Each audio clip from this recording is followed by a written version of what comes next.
एक पंडित जी थे, काशी से पढ़ करके आए। घर आए तो पिता ने पूछा कि बेटा पाप का बाप कौन है। उन्होंने पूरे वेद पुराण उलट पलट लिए पर कहीं उन्हें पाप के बाप का नाम नहीं मिला। पिता ने कहा जा अभी और पढ़ के अभी तेरी पढ़ाई पूरी नहीं, मेरे प्रश्न का उत्तर नहीं दिया मतलब तेरी पढ़ाई अभी पूरी जा। उल्टे पांव बाप ने बेटे को फिर लौटा दिया। वो फिर काशी की तरफ चला।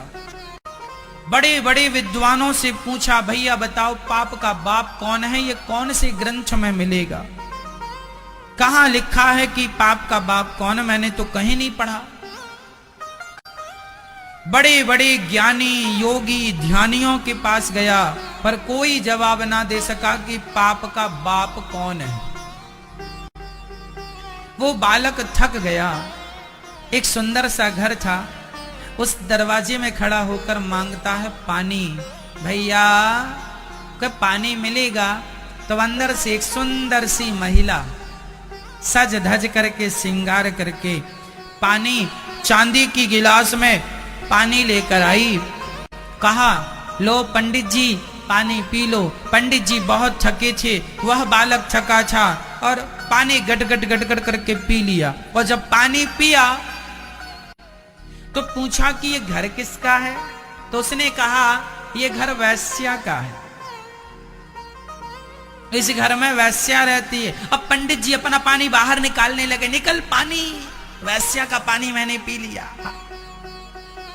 तो तुमने बताया नहीं कि घर वैश्या का, मैं कभी पानी ना पीता वैश्या के घर का, मेरा धर्म बिगाड़ दिया। उस महिला ने कहा पंडित जी अब धर्म तो देखो बिगड़ ही गया, गर्मी बहुत है, आओ अंदर बैठ जाओ। छाया तुमने पूछ लिया होता पहले तो हमने बता दिया होता, पर तुमने पूछा नहीं। आपने पानी मांगा, हमारा धर्म था पानी देना, दिया। गर्मी बहुत है, कहीं छाया नहीं, आओ थोड़ी देर बैठ जाओ। पंडित जी बोले चलो ठीक है बैठ जाते हैं, पर हमें प्रायश्चित करना पड़ेगा, तुम्हारा पानी पी लिया वैश्याओं के घर का। वैश्या अंदर गई, अंदर से लड्डू लेकर आई। पंडित जी पानी तो पी ही लिया, बैठे ही हो, भूख लगी होगी, जरा 2-4 लड्डू खा लो। पंडित जी बोले राम राम राम, तुझ वैश्या के हाथ का हम लड्डू खाएंगे?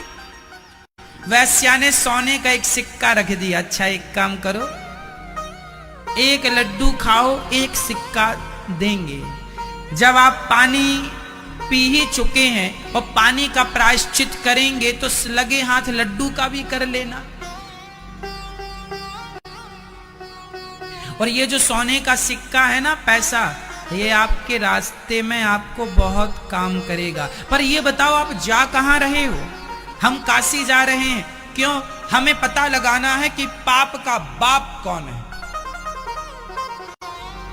वैश्या ने कहा बस ये प्रश्न तो हम ही उत्तर दे देंगे इसका।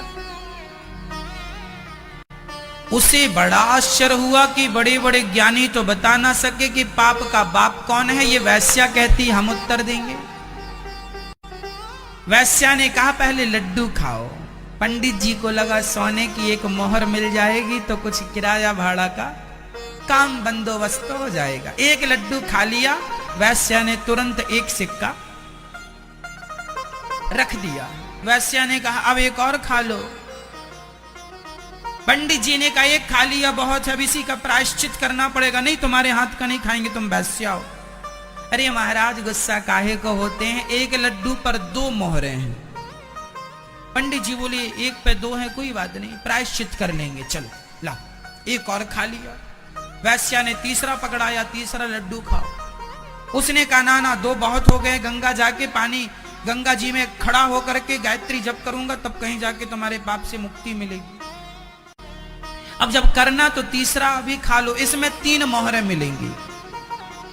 पंडित जी लड्डू खाते गए। वो वैश्या मोहरें देती गई। अंत में पंडित जी जाने लगे। वैश्या ने कहा महाराज प्रश्न का उत्तर मिला कि नहीं? बोले नहीं मिला, काशी में जाके पता लगाऊंगा। वैश्या ने कहा महाराज आपको अभी भी पता नहीं चला, आप मेरे घर में लड्डू खाए, मुझ वैश्या के हाथ का खाना पाप है आप ब्राह्मणों के लिए, पर फिर भी आपने खाया। बताओ किसके लिए खाया?